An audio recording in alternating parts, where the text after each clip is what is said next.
natin para sa lagay ng ating panahon ngayong umaga po ng July 2,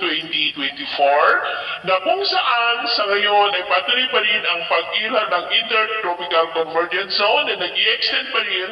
lalo na po dyan sa may Mindanao. Ang ITCZ po ay tinagurian na breeding ground ng mga sama ng panahon at may LPA na po na napupuo within that ITCZ pero sa ating pong long range forecast na nanatili naman na walang bagyo pa na nakikita na tatawid dito sa ating bansa hanggang sa susunod na 2 linggo pero hindi pa rin inaalis ang posibilidad na may sama ng panahon o LPA na mabubuo sa silangan ng ating bansa sa susunod po na mga araw.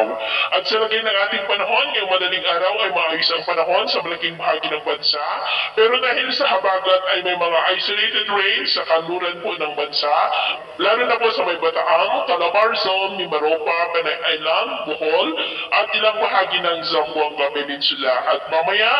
ay sisikat pa rin ang araw sa malaking bahagi ng bansa pero may chance po na maulap na kalangitan with isolated rains sa ilang bahagi ng Bataan, Batangas, Marinduque, Mimaropa, southern part ng Panay Island, Cebu, Bohol, Sulu Archipelago at Zamboanga Peninsula. At mamayang hapon, mas maraming lugar muli dito sa ating bansa ang makakaranas ng maulap na kalangitan with isolated rains. Kaya kung lalabas tayo sa ating matahanan ay gawin po natin lagi ang magdala ng kahit anong panangga natin sa init ng araw at proteksyon na rin po sa mga biglaang buhos na ulan. At sa atin naman pong mga baybayin, wala po tayong nakataas na namang gale warning signals pero ibayong pag-iingat lamang po